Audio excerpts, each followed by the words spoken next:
Por isso que você não emagrece de verdade. E a culpa talvez nem seja sua. Talvez ninguém nunca te explicou o que de verdade é emagrecimento.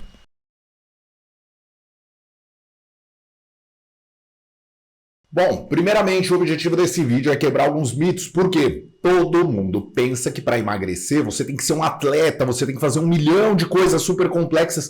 E o que eu mais percebo que atrapalha a galera na hora de começar um programa de emagrecimento é não saber o que é o emagrecimento.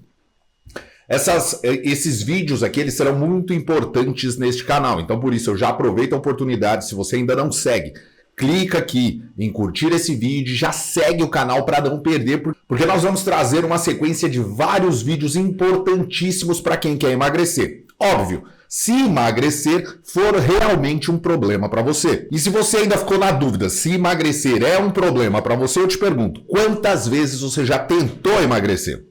Há quanto tempo você vem brigando com a balança? Mas antes de entrarmos no conteúdo propriamente dito, eu vou me apresentar para vocês. Eu sou o professor Abdias Neto, nós trabalhamos aí com a Burn 25, que é o meu ecossistema de treinamento online.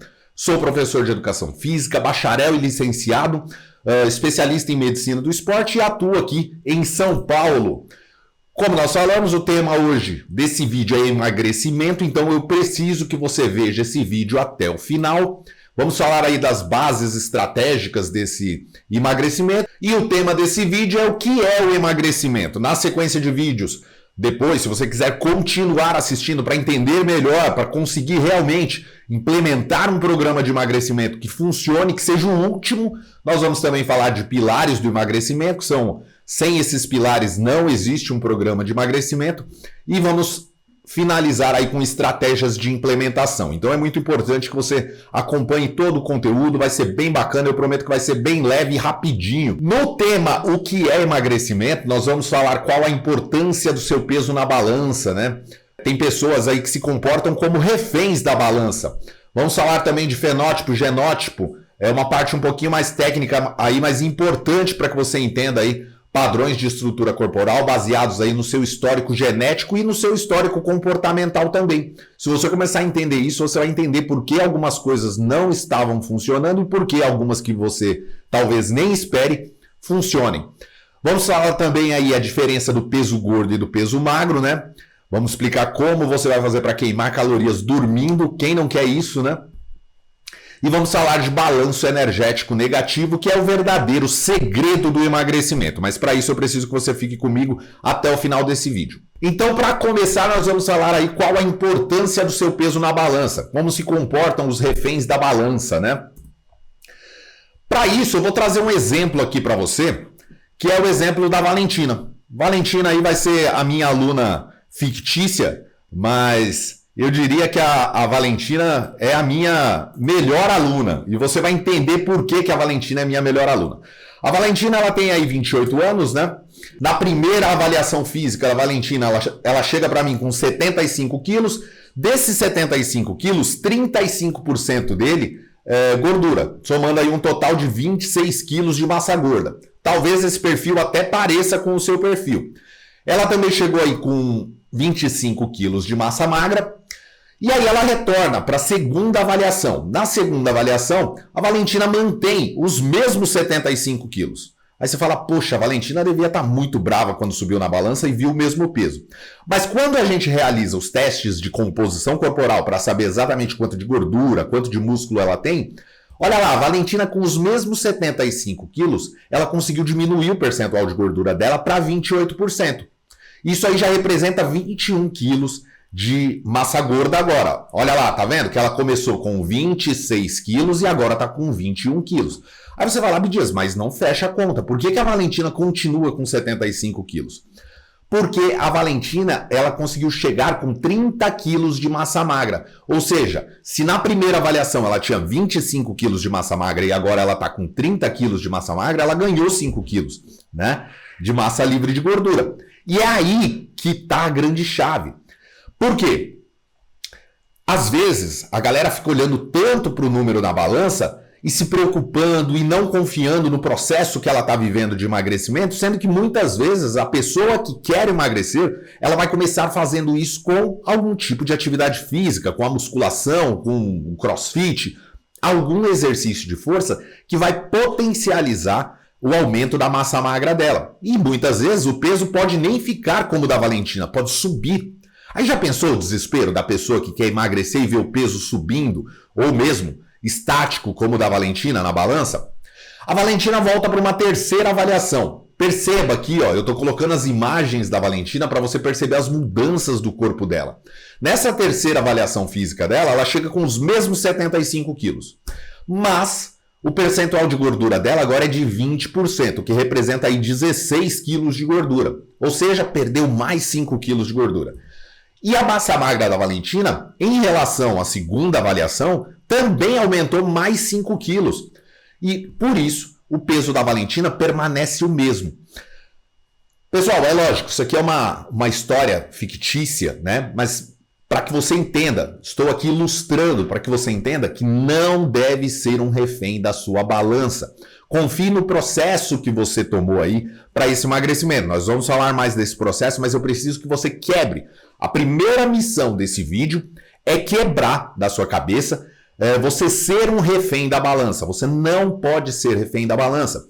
Porque sempre que você começa um programa de treinamento físico, principalmente se ele tiver complemento de força, fazer força, com musculação, com treinamento funcional, você vai produzir também massa livre de gordura, principalmente nos primeiros meses. Os iniciantes, normalmente, eles têm muito mais resultados do que pessoas avançadas, do que praticantes avançados. Então, não seja mais um refém da balança. Olhou seu peso, conferiu, legal. Olha mais, olha aqui a Valentina como o corpo dela veio mudando ao longo do tempo, né? Olha mais para o seu corpo no espelho, perceba o caimento das roupas. Você vai perceber que o caimento das roupas vão melhorando. Isso são já indicativos de que o programa que você está fazendo, ele vem tendo resultado. Legal? Para você entender o exemplo aí, na segunda avaliação, a Valentina, como ela perdeu 5 quilos de gordura e ganhou 5 quilos de massa magra, ela teve um saldo positivo aí de 10 quilos. Já na terceira avaliação, ela conseguiu aí perder mais 5 quilos de massa gorda e ganhar mais 5 quilos de massa magra. Ou seja, em relação à primeira avaliação, ela tem um saldo positivo de 20 quilos. E galera, quando isso acontece é fantástico, porque é outro corpo, tá? Resumo, o peso na balança, ele não importa. O que importa de verdade é o peso gordo em relação à massa magra. Vamos para o próximo tópico aí.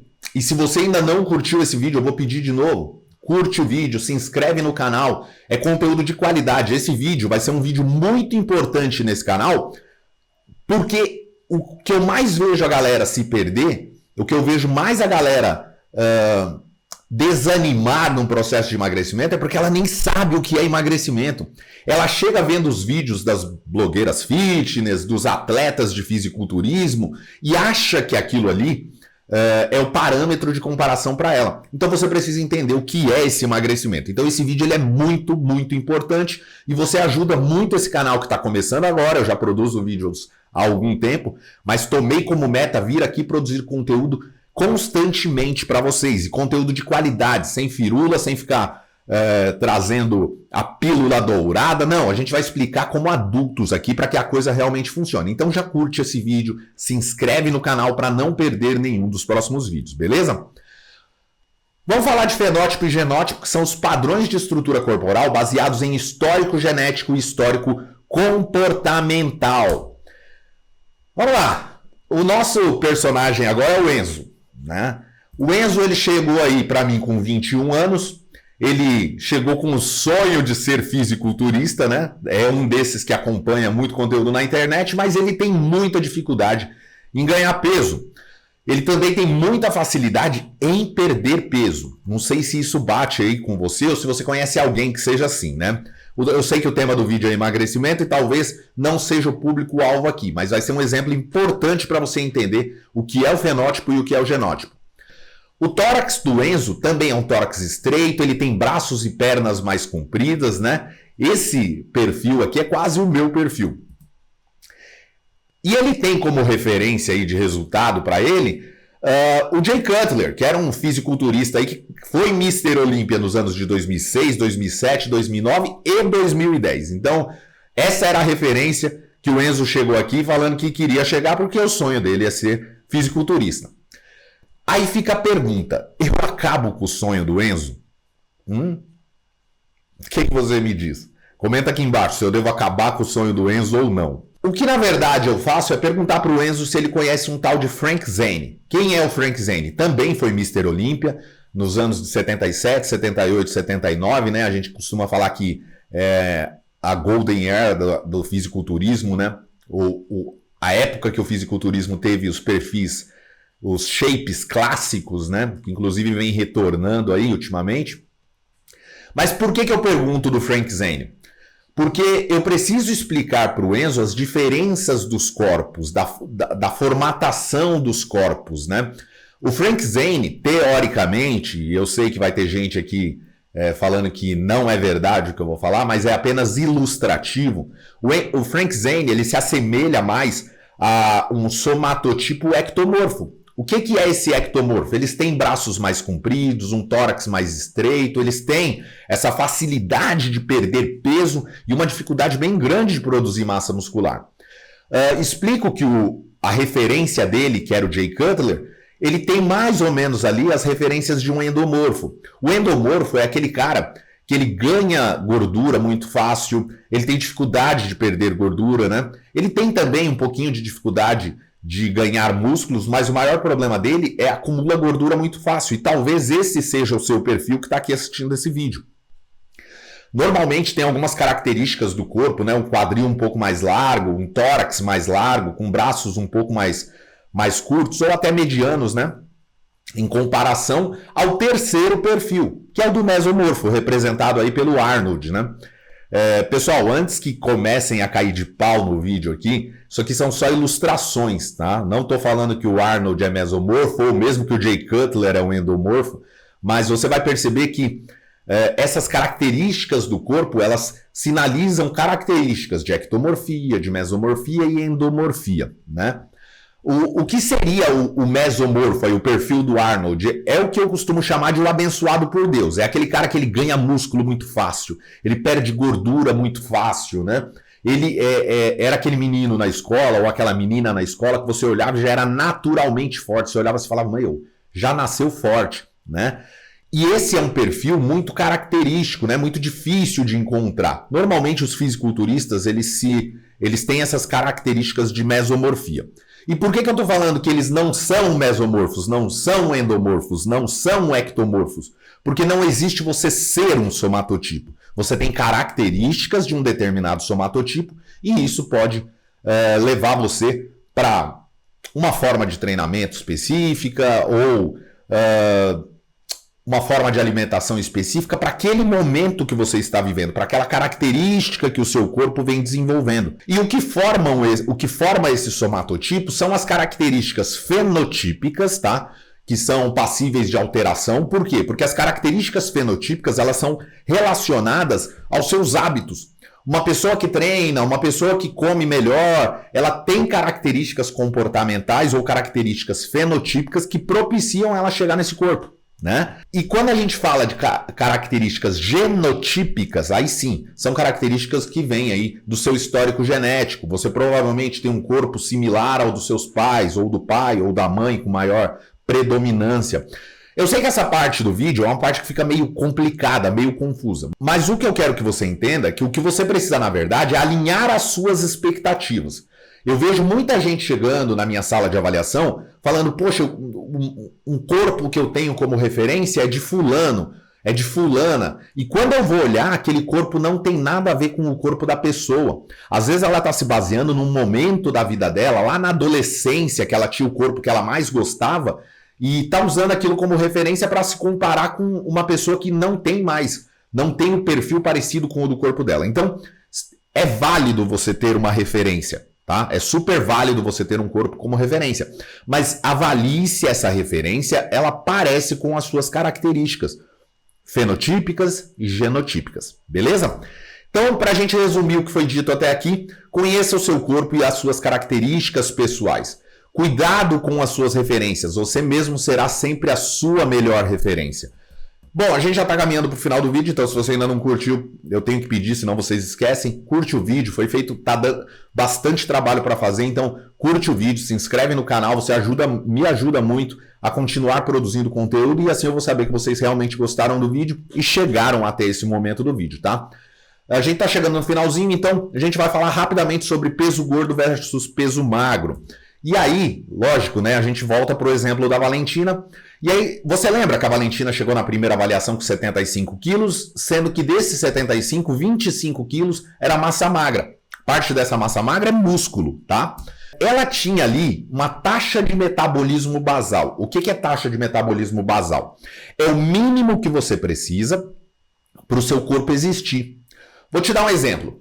Se você já teve o desprazer, né, de ficar internado em um hospital de repouso, a cada algumas horas chega, né, o pessoal com aquela refeição maravilhosa de hospital que a gente sempre reclama, né? E aquela refeição, na verdade, ela é calculada para abastecer a sua taxa de metabolismo basal, que é o mínimo que você precisa para ficar ali, ó, de repouso, descansando o dia todo, olhando para a TV. Então você precisa daquela quantidade de calorias. No caso da Valentina aqui, o que é a taxa de metabolismo basal dela? É um total de 1.375 calorias. Não foca nos números, tá? Esses 25 quilos de massa magra da Valentina aí consomem 375 calorias, certo? Quando a Valentina volta para a segunda avaliação, ela chega com os mesmos 75 quilos, lembra? Só que desses 75, 30 já virou massa magra. O que aconteceu com a taxa de metabolismo basal da Valentina? Aumentou para 1.450. Olha, saiu de 375 para 450. Ou seja, agora a massa magra da Valentina consome 450 calorias ao dia. Ela volta para a terceira avaliação e dessa vez já com um shape muito mais bacana, né? Só que ela voltou com os mesmos 75 quilos e agora com 35 quilos de massa magra. Ou seja, agora a Valentina, só de massa magra, ela consome 525 calorias. Ou seja, percebeu a mudança aqui? Conforme foi aumentando a quantidade de massa magra da Valentina, ela foi gastando mais calorias de repouso. Entendeu por que eu disse? Agora a Valentina, se ela ficasse em um hospital em repouso, ela já ia consumir muito mais calorias do que ela consumia no início. E é por isso que eu falo que a construção de massa magra, ela ajuda você a queimar calorias mesmo dormindo, mesmo descansando, tá? A taxa de metabolismo basal, se você não entende ainda o que ela é só essa parte do gasto calórico diário. É lógico, você não fica num hospital deitado o dia todo, e você tem que levantar, tem que trabalhar, tem que fazer suas coisas e isso aumenta sim o seu gasto calórico, mas é um gasto que a gente vai olhar lá na frente. É muito importante você entender essa taxa de metabolismo basal, porque a maior parte do nosso gasto calórico vem da taxa de metabolismo basal e não dos exercícios que nós fazemos. Bom, resumindo aí, né? Massa muscular queima gordura até quando você está dormindo. Quanto mais massa muscular, sempre melhor. Essa conta, ela aumenta ainda mais, tá? Esse gasto calórico, enquanto a gente está dormindo, ele aumenta ainda mais. Por quê? Porque quem tem uma massa muscular maior também queima mais calorias quando está fazendo exercício. Então é sempre importante ter um bom volume de massa magra. Para a gente finalizar, vamos falar de balanço energético negativo e agora sim eu vou falar com você do seu gasto calórico total. Para isso eu vou te mostrar um videozinho aqui. Está com 350 quilos. A essa altura não vai viver muito tempo. Por que acha que nada deu certo para te ajudar a parar de comer demais? Eu não como demais, eu só como aquilo que não é bom para mim. Como assim não come demais? Com 350 quilos não acha que come demais? Eu só como as coisas erradas. Tem que mudar muita coisa agora se quiser se manter viva, Mercedes. Esse vídeo é muito interessante porque é muito comum as pessoas que sempre dizem: eu não como demais, eu não como muito. Como que uma pessoa que está com 350 quilos, ela acha que ela não come mais do que deveria, né? No caso dela ali, ela até fala que, na verdade, escolhe alimentos ruins. Então, vamos entender um pouco melhor isso aí, para você entender o que é o balanço energético negativo. Balanço energético, basicamente, é isso aqui. Imagine aí uma balança onde de um lado tem tudo que você consome ao longo do dia, tudo que você come ao longo do dia, e do outro lado tem tudo que você gasta ao longo do dia, com atividade física, com a sua taxa de metabolismo basal, com o gasto calórico durante o seu trabalho. Se a pessoa ela come mais do que ela gasta, ela tem um balanço energético positivo. E se a pessoa ela gasta mais do que come, ela tem um balanço energético negativo. E a gente que está num programa de emagrecimento, que está buscando emagrecer de verdade, a gente precisa entender isso, como funciona o emagrecimento, né? Ele sempre vai funcionar através de um balanço energético negativo. Não existe emagrecimento sem balanço energético negativo. Você precisa gastar mais calorias do que consome. Só assim você vai emagrecer. Abdias, mas eu estou fazendo o melhor treino do planeta. Abdias, mas eu estou fazendo a melhor dieta do planeta. Estou tomando os melhores suplementos, as melhores substâncias. Por que eu não estou emagrecendo? Provavelmente porque você não está com o balanço energético negativo. Pode ter sido um erro de cálculo do seu balanço energético, um erro de cálculo da sua taxa de metabolismo basal, ou pode ser que você está se sabotando. E eu vou mostrar como isso acontece. E para explicar como que as pessoas se sabotam, vou dar o exemplo aqui da Dona Maria. A Dona Maria ela chega com uma taxa de metabolismo basal calculada na avaliação física dela de 1.300 calorias. E aí a gente percebe que o índice recomendado aí, né, a ingestão diária recomendada dela é de 2.100 calorias para ela manter o corpo que ela está. Mas a Dona Maria quer emagrecer. Então a gente faz um déficit calórico na alimentação dela para que ela consuma apenas 1.800 calorias, tá? Não foca nesses números, porque esses números eles não serão para você. Eu só quero que você entenda que ela deveria comer 2.100 calorias para manter o corpo que ela já tem. Por quê? Porque a taxa de metabolismo basal dela é de 1.300. Mas como ela quer perder peso, ela vai comer menos de 2.100 calorias. Ela vai comer 1.800 calorias.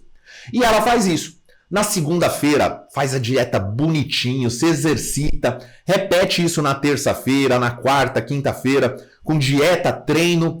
Só que aí chega a sexta-feira. Na sexta-feira, ela faz o seu exercício, sai para dançar, come razoavelmente bem, mas aí à noite ela resolve tomar uma cervejinha e comer um pedaço de pizza.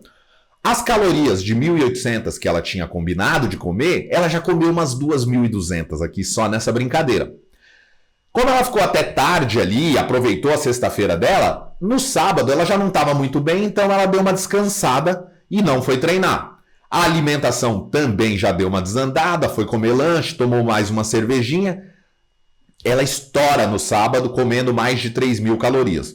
No domingo, como ela também já está sem ritmo, porque veio sexta e sábado dando uma avacalhada, ela fica em casa, ela come besteira, ela vai comer doce, ela vai comer lanche e novamente ela repete 3.000 calorias no domingo. Galera, parece absurdo esse exemplo, mas ele é muito, muito comum, tá? Isso talvez seja o que mais acontece, é o que eu mais vejo durante as avaliações dos meus alunos. Se eu traço uma reta, uma média geral da semana da Dona Maria, ela comeu aí 2.200 calorias. Ou seja, se ela tinha que comer para manter o corpo dela 2.100 calorias e ela ficou numa média semanal de 2.200, o que vai acontecer com ela?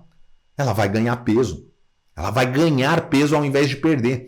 E ela está se enganando, porque como ela ficou de segunda até metade da sexta-feira fazendo tudo bonitinho, ela vai achar que está errado o programa dela. Mas ela não entende que a sexta, o sábado e o domingo representam aí 40%, mais de 40% da semana dela, tá? Então, é por isso que é muito importante acompanhar o que vem sendo, acompanhar a sua alimentação, ter um aplicativo de controle ou buscar um nutricionista para que ele monte um programa de alimentação e que você consiga seguir, beleza?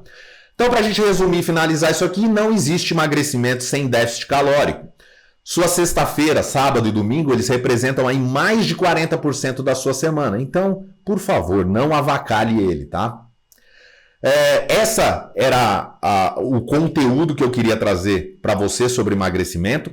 Tenho certeza que se você assistiu esse vídeo com bastante atenção, agora você sabe o que é emagrecimento de verdade, né? Não é simplesmente perder gordura ou perder medidas. Ganhar músculos pode fazer até com que o seu peso aumente e ainda assim você está emagrecendo. Porque o processo de emagrecimento é a relação direta entre o seu peso gordo e o seu peso magro. Tudo bem? Espero que tenha gostado do vídeo. Mais uma vez eu vou pedir, curte, comenta, deixa um comentário aqui se você gostou ou não da aula, se você hoje tá mais para Enzo, tá mais para Valentina ou tá mais para Dona Maria, comenta aqui embaixo, tá? E não esquece de se inscrever no canal, porque a gente vai estar aqui semanalmente produzindo conteúdo de qualidade para você que você entenda de verdade e consiga finalmente atingir a sua melhor versão sem ficar contando historinha para você, beleza? Um abraço!